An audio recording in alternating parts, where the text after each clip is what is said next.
জন্মগ্রহণ করে, তার সাথে ভয়েরও জন্ম হয়।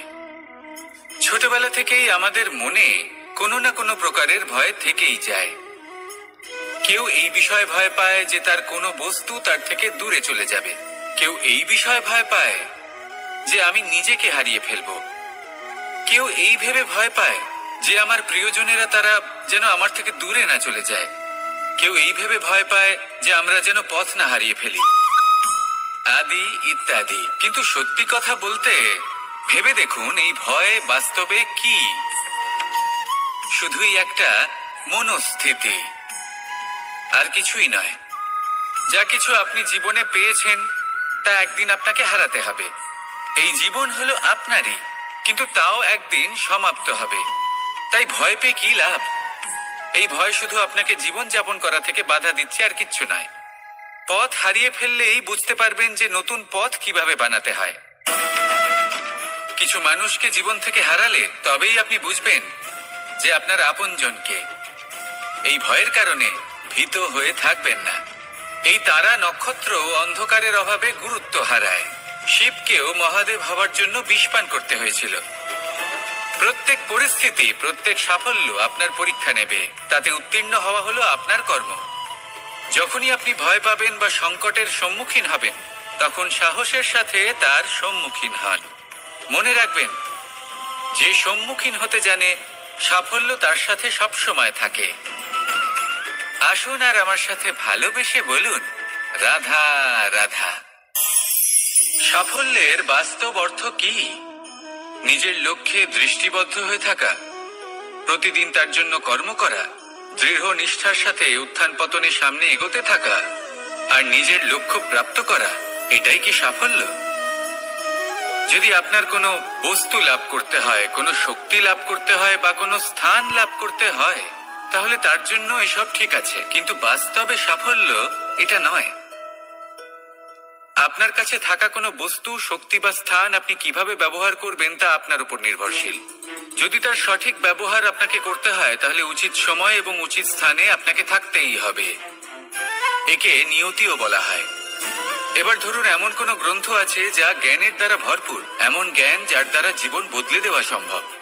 এবার এই গ্রন্থ যদি এমন কোন ব্যক্তির হাতে পৌঁছয় যিনি নিরক্ষর, তিনি কি এই গ্রন্থের সদ্ব্যবহার করতে পারবেন? কখনোই নয়। সেই জ্ঞান দিয়ে নিজের আচরণ পাল্টাতে পারবেন? কখনোই নয়। সেরকমই ধরুন, কোন ব্যক্তি যার কাছে একটা অস্ত্র আছে, যার দ্বারা উনি শত্রুকে শেষ করে দিতে পারেন, কিন্তু সেই ব্যক্তি হলেন একজন কাপুরুষ। তিনি কি শত্রুকে শেষ করতে পারবেন? তিনি কি জয়লাভ করতে পারবেন? কখনোই নয়। আপনার কাছে কি আছে তার থেকেও বেশি গুরুত্বপূর্ণ আপনি তা দিয়ে কি করবেন। উচিত ব্যক্তির সাথে উচিত সময় উচিত স্থানে থাকা বেশি গুরুত্বপূর্ণ। নিজের গুণের সাথে, নিজের শক্তির সাথে, নিজের জ্ঞানের সাথে উচিত সময় উচিত স্থানে অন্যের যন্ত্রণাকে দূর করা, অন্যের জীবনকে আরো সুন্দর করে তোলা, এটাই হলো সাফল্য। তাহলে সাফল্যের বাস্তব অর্থ বুঝুন, অর্থাৎ নিজেকে আরো প্রসন্ন রাখুন। আর আমার সাথে ভালোবেসে বলুন, রাধা রাধা। বুদ্ধি আর বিবেকের পার্থক্য কোথায় তা নিয়ে এই সংসার অনেক কিছুই ভাবে। কিছু মানুষ ভাবেন যে এই দুই হলো একই, কিন্তু যদি সত্যি কথা বলি তাহলে এই দুইয়ের মধ্যে একটা অমূল্য পার্থক্য আছে। আর তা হলো এটা, যে বুদ্ধির সম্পর্ক হলো মস্তিষ্কের সাথে, আর বিবেকের সম্পর্ক হলো হৃদয়ের সাথে। যে কোনো বুদ্ধিমান মানুষ কি করেন? নিজের মতন করে এই সংসারকে বদলে ফেলতে চেষ্টা করেন। একজন বিবেকশীল মানুষ কি করেন? নিজের অন্তরকে, নিজের মনকে বদলে ফেলতে চেষ্টা করেন। কারণ মানুষের সংসার এই মনের মধ্যেই বসবাস করে। তাই নিজের বুদ্ধির ব্যবহার অবশ্যই করুন, কিন্তু তাতে বিবেকের লাগামটা অবশ্যই শক্ত হাতে ধরবেন। আসুন আমার সাথে ভালোবেসে বলুন, রাধা রাধা। মানুষের মধ্যে একটা বিচিত্র প্রবৃত্তি থাকে, অন্য সকলের বিষয়ে, তাদের জীবনের বিষয়ে, তাদের ব্যক্তিত্বের বিষয়ে, তাদের ভবিষ্যতের বিষয়ে অনুমান করা। এটা হলো অনুচিত। কারোর অতীতকালকে দেখে লোকে ভবিষ্যৎ বলে দিতে পারেন, বর্তমানকে দেখে ভবিষ্যতের বিষয়ে অনুমান করে ফেলেন। উদাহরণ দিতে হলে বলবো, কোনো দাসকে দেখুন, ওকে দেখে লোকে বলে যে ওর ভবিষ্যৎ সেটাই হতে পারে, অনুমান করে ফেলেন। আর এই রাজাকে দেখুন, উনি তো কত সুখী হবেন, উনি তো জগতের সব থেকে অধিক সুখী মানুষ, কত সুখ সুবিধা আছে ওনার কাছে, ধারণা করে ফেলেন। তবে সত্য তো এটাই যে কারোর ব্যক্তিত্বের বিষয়ে, তাদের ভবিষ্যতের বিষয়ে আপনি পূর্ণ সত্য কখনোই বলতে পারবেন না, শুধু অনুমান করতে পারবেন। আর এই অনুমান করে সত্যি কোনো লাভ হয় না, কারণ এই কাল সেটা হলো অত্যন্ত শক্তিশালী। কালো থেকে কালোতর কয়লাকেও হিরেতে পরিণত করতে পারে, অনেক বড় বড় রাজাকেও বিদূষক বানিয়ে ফেলতে পারে এক মুহূর্তেই। তাহলে আপনি অনুমান করে কি লাভ? কি পেলেন অনুমান করে? সেই জন্য কারোর বিষয়ে কোনো অনুমান করবেন না, তার ভবিষ্যতের বিষয়ে অনুমান করতে যাবেন না, কারোর বিষয়ে কোনো ধারণা করে নেবেন না। কিছু করতে হলে ভালোবাসুন, সবার মধ্যে ভালোবাসা ছড়ান, সবার মধ্যে ধন্যাত্মক ভাব ছড়ান। এই মন প্রসন্ন হয়ে বলবে রাধা রাধা। কথায় আছে সংসারে নাকি সকল রোগের ওষুধ আছে। যদি আপনি নিজের শরীরকে ভালোবাসেন তাহলে ব্যায়াম করুন, যদি নিজের নিঃশ্বাস প্রশ্বাসকে ভালোবাসেন তাহলে প্রাণায়াম করুন, যদি আপনি নিজের আত্মাকে ভালোবাসেন তাহলে ধ্যান করুন, কিন্তু যদি আপনি নিজের জীবনকে, পরমাত্মাকে ভালোবাসেন তাহলে সকলকে ভালোবাসতে থাকুন।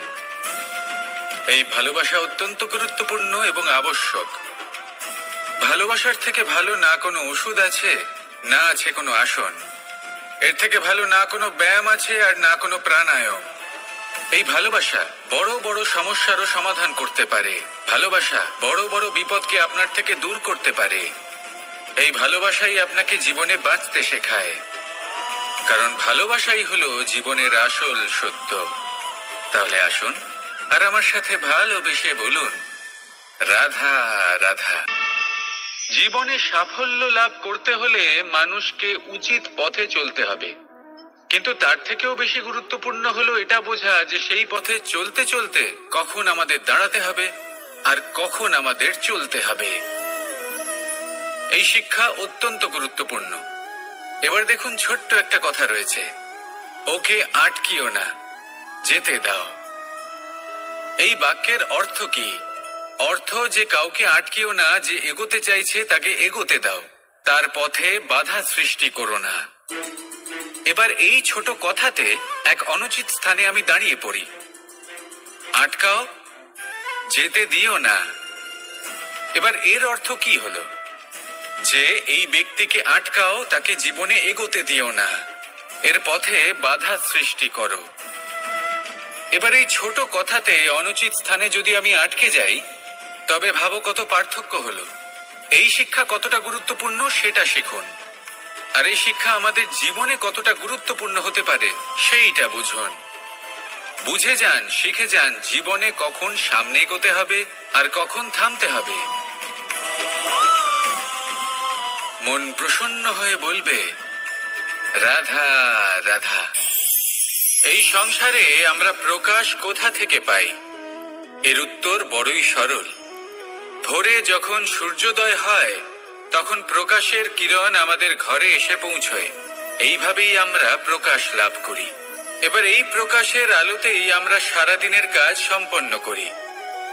সন্ধে হয়ে যায়, সূর্যাস্তও হয়ে যায়, আর আমাদের ঘর যাতে অন্ধকার না হয় তার জন্য আমরা একটা প্রদীপ প্রজ্বলিত করি। এটাই ঘটে আমাদের জীবনেও। এবার প্রবাহমান আয়ুর সাথে আমরা আমাদের অন্তরে যদি একটা প্রদীপ প্রজ্বলিত করে নিই, তাহলে বিষয়টাই অন্যরকম হবে। এবার আপনি বলবেন কোন প্রকাশের কথা বলছি যে আমাদের অন্তরে জাগ্রত করা সম্ভব? আমাদের আত্মার মাঝে প্রেমের প্রকাশ জাগ্রত করার কথা বলছি, কারণ আমাদের এই জীবন এও হলো দিনের আলোর মতো। আজ প্রকাশ আছে, কিন্তু কোনোদিন অবশ্যই অস্ত হবে। কিন্তু অস্ত হবার আগে যদি আমরা আমাদের আত্মার মাঝে প্রেমের এই প্রকাশ উজ্জ্বলিত করে নিই, তাহলে আমাদের সন্ধ্যাকালও আমরা আনন্দে এবং প্রেমে যাপন করব। তাহলে আসুন আর আমার সাথে ভালোবেসে বলুন রাধা।